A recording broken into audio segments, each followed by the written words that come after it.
सर्वांना सादर जय जिनेंद्र. तर चला शिकूया की स्वगणना कशी करायची. सर्वप्रथम आपण सरकारच्या या वेबसाईटवर जाऊ, जी आहे se.census.gov.in. जेव्हा आपण यावर जाता तेव्हा भारत सरकारचे जनगणना पेज आपल्यासमोर उघडते, जे पहिल्या टप्प्यासाठी म्हणजेच घर नोंदणीसाठी सुरू झाले आहे. जेव्हा आपण हे उघडता तेव्हा सर्वप्रथम आपल्याला आपले राज्य निवडायचे आहे. लक्षात ठेवा, ज्या राज्यात स्वगणना सुरू असेल केवळ त्याच राज्यातील लोक नोंदणी करू शकतील. इथे एक साधा कॅप्चा येतो जो आपल्याला भरायचा आहे आणि लक्षात ठेवा, एका घराने एकच फॉर्म भरायचा आहे. व्हेरीफाय करून पुढे जा.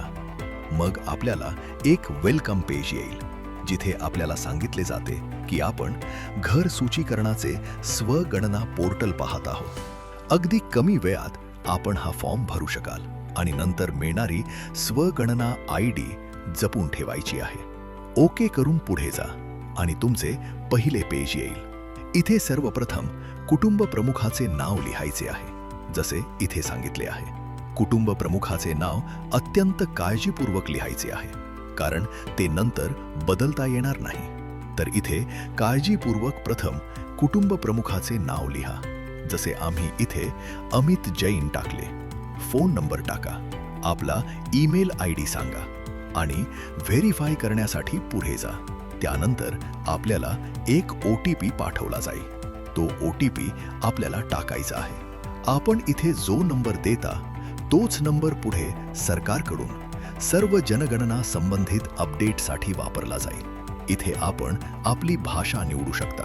जसे मी इथे मराठी निवडत आहे. व्हेरीफाय OTP करून आपण पुढे जाऊ आणि इथून आपला पोर्टल सुरू होतो. हा फॉर्म 6 भागांमध्ये विभागलेला आहे. पहिला येतो स्थानाचा तपशील, म्हणजे आपल्याला आपल्या जागेबद्दल सांगायचे आहे. प्रथम आपले राज्य सांगायचे आहे. त्यानंतर आपला जिल्हा सांगायचा आहे. आपला पिनकोड नमूद करायचा आहे आणि त्यासोबत आपल्या घराचा अचूक पत्ता टाकायचा आहे. आपण या प्रकारे स्क्रीनवर आपले घर मार्क करू शकता किंवा आपला संपूर्ण पोस्टल ॲड्रेस देखील टाकू शकता. शिफारस आहे की आपला पूर्ण पत्ता अचूकपणे टाका. जेव्हा आपण पत्ता टाकाल तेव्हा एक ड्रॉप डाऊन येईल. आपण आपला पत्ता निवडू शकता. लोकेशन व्हेरीफाय करा की ते बरोबर आहे का. आवश्यक असल्यास आपल्या पद्धतीने सेट करा. स्थानाची पुष्टी करा आणि तपासल्यानंतर पुढे जा आणि सेक्शन 1 पूर्ण करण्यासाठी हो भरा. मग सेक्शन 2 येतो, जिथे आपण जनगणना घराचा तपशील जाणून घेणार आहोत. पहिला प्रश्न आहे, घरातील मजला कोणत्या साहित्याने बनला आहे. घराच्या भिंतींमध्ये वापरलेले मुख्य साहित्य कोणते आहे, त्यांची उत्तरे देत जा. जनगणना घराच्या छतात वापरलेले साहित्य काय आहे ते नमूद करायचे आहे. घराची स्थिती कशी आहे ते नमूद करा. पुष्टी करण्यासाठी पुढे जा. मग पुढचा सेक्शन येतो, सामान्य माहिती. इथे कुटुंबाशी संबंधित माहिती विचारली जात आहे. जसे पहिला प्रश्न आहे, कुटुंबात सामान्यतः राहणाऱ्या व्यक्तींची एकूण संख्या. तर जे सर्व सामान्यतः राहणारे लोक आहेत, मग ते मुले असोत किंवा वृद्ध, त्या सर्वांना आपण इथे नमूद करा. जर कुणी तात्पुरते बाहेर गेलेले असेल किंवा सामान्यतः घरात राहतात पण आता सुट्टीसाठी किंवा इतर कारणासाठी बाहेर गेलेत किंवा शिक्षणासाठी बाहेर गेले आहेत पण परत येऊन इथेच राहतात, त्यांनाही आपण नमूद करा. तसेच कुटुंब प्रमुखाचे नाव, जे आपण आधी टाकले होते ते आपल्याला दिसेल. कुटुंब प्रमुखाचे नाव निवडलेल्या भाषेत लिहायचे आहे. आपण मराठी निवडल्यामुळे मराठीत लिहू. कुटुंब प्रमुखाचे लिंग सांगायचे आहे. त्यानंतर हा वर्गाचा प्रश्न येतो, जिथे 3 पर्याय दिले आहेत. पहिला आहे अनुसूचित जाती, अनुसूचित जमाती आणि इतर. जे जैन आहेत ते अनुसूचित जमाती असू शकतात आणि इतर असू शकतात. तर आपल्याला स्वतःच्या परिस्थितीनुसार मार्क करायचे आहे. मग घराच्या मालकीची स्थिती काय आहे, की हे आपले स्वतःचे घर आहे, भाड्याचे घर आहे किंवा एखादे मंदिर किंवा असे स्थान आहे जे भाड्याचे किंवा स्वतःचे नाही पण तिथे राहता. अशा प्रकारे मार्क करून पुढे जाऊ शकता. त्या घरात किती खोल्या आहेत ते सांगाल. या कुटुंबात राहणाऱ्या विवाहित दाम्पत्यांची संख्या किती आहे ते सांगाल. आणि पुष्टी करून आपण पुढच्या सेक्शनला जाऊ. तर आपण पाहू शकत आहात किती साधा आणि किती जलद फॉर्म आहे. तर आपल्या कुटुंबाला, नातेवाईकांना, समाजातील सर्व लोकांना प्रेरित करा की त्यांनीही हा फॉर्म नक्की भरावा. मग आपला पुढचा सेक्शन येतो सुविधांवर. म्हणजे कुटुंबासाठी कोणत्या सुविधा उपलब्ध आहेत. जसे पिण्याच्या पाण्याचे मुख्य स्रोत इथे काय आहे, पिण्याच्या पाण्याच्या स्रोताची उपलब्धता कशी आहे, प्रकाशाचे मुख्य स्रोत काय आहे, शौचालयाच्या सुलभतेबद्दल सांगायचे आहे, शौचालयाचा प्रकार सांगायचा आहे. बरेच पर्याय दिले आहेत, आपण एक निवडू शकता. सांडपाण्याची निचरा कशाशी जोडलेली आहे ते सांगायचे आहे. परिसरात स्नानाची सुविधा उपलब्ध आहे का ते सांगायचे आहे. स्वयंपाकघरात कोणत्या प्रकारचे गॅस कनेक्शन आहे, स्वयंपाकासाठी वापरले जाणारे मुख्य इंधन आपल्याकडे काय आहे. आणि हे पूर्ण झाल्यावर पुन्हा पुष्टी करून पुढे जाऊ.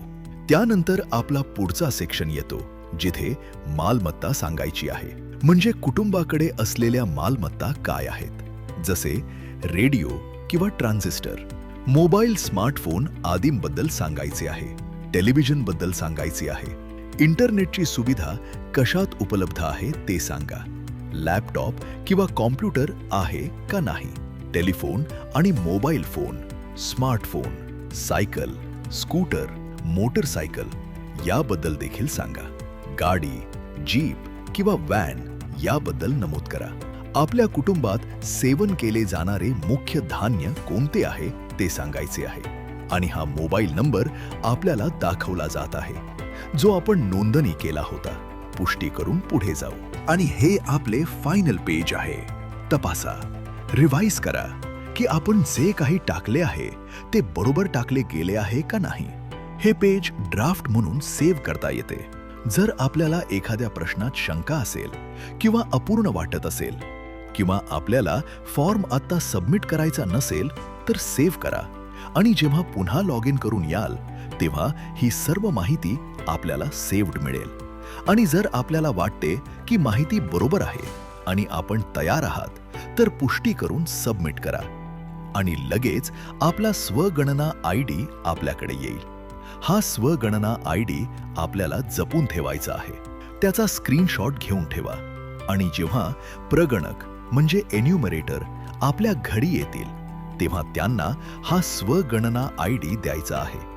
त्यांनी ऑथेंटिकेट किंवा व्हेरीफाय केल्यावर पहिल्या टप्प्यात आपले घर नोंद होईल. इतकी साधी प्रक्रिया आहे, इतका साधा फॉर्म आहे. तर यावेळी प्रत्येकाने ही स्वगणना करायची आहे. आणि हे सुनिश्चित करायचे आहे की एकही जैन कुटुंबाचे घर फेज 1 मध्ये सुटू नये. जर आपल्याला स्वगणना करायची असेल किंवा जनगणनेशी संबंधित इतर कोणतीही मदत हवी असेल तर आपण आत्ताच व्हॉट्सॲप करू शकता 92898110008 वर. Let every Jain count. हर जैन की सही गिनती.